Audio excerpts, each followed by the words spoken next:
बिस्मिल्लाहिर्रहमानिर्रहीम अस्सलामुअलैकुम। Welcome to my food facts. कैसे हैं आप सब?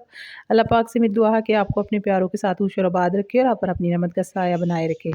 आज एक छोटी सी रेसिपी के साथ हाज़िर हुई हूँ और ये रेसिपी है चटनी की, जो बहुत जल्दी बन जाती है और हमेशा हम शामी कबाब के साथ या फ़िश फ्राई के साथ बाज़ार से भी मिलती है, लेकिन हम हमेशा घर में बना के रखते हैं। तो चलिए आज आपसे ये रेसिपी शेयर करती हूँ। और ये है किश्ता, इसको खुशखुबानी भी कहते हैं। इसको मैंने, ये बहुत गंदी होती है, इसको मैंने कोई 20-25 मिनट पहले पानी में अच्छी तरह से साफ़ करके इसको भिगो दिया था। अब मैंने इसको फिर एक बार धो के तो ये रख लिए। साथ में इमली है, उसको मैंने अच्छी तरह से धोकर फिर उससे भिगो दिया था और उसका पल्प ले लिया। और ये कुछ गोल लाल मिर्चें हैं और 1.5 चम्मच नमक का और थोड़ा सा गुड़ है, 1 चम्मच के करीब, और 1 चम्मच ही चीनी है। और ये भुना हुआ पिसा हुआ ज़ीरा है। साथ में धनिया है, पुदीना है। और इसमें हम, अगर आपके पास गोल लाल मिर्चें नहीं हैं तो कुटी लाल मिर्च भी शामिल की जा सकती है। वो नहीं है तो आप हरी मिर्चें भी इसमें डाल सकते हैं।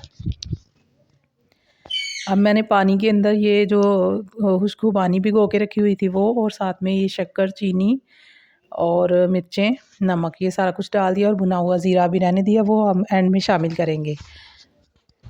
और इसको पकाएंगे तकरीबन 20 से 25 मिनट।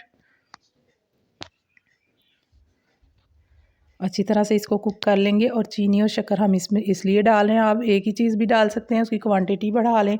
अगर शक्कर डालें हैं तो 2 चम्मच कर लें। गुड़ है, गुड़ भी डाल सकते हैं, शक्कर भी।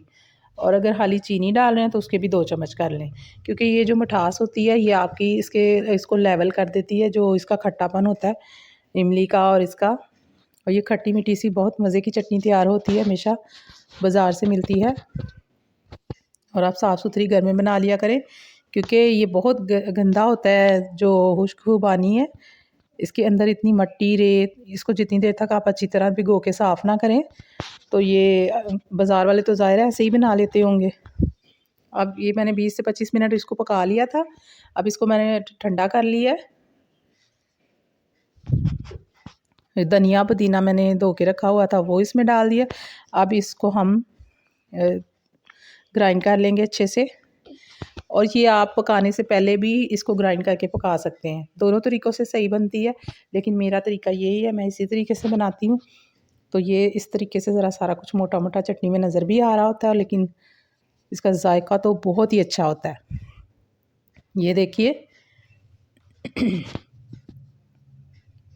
कितने मज़े की थिक सी चटनी तैयार हो गई है। अगर आप इसको थोड़ा सा पतला करना चाहते हैं तो वो भी कर सकते हैं, इसके जायके में कोई फ़र्क नहीं आएगा।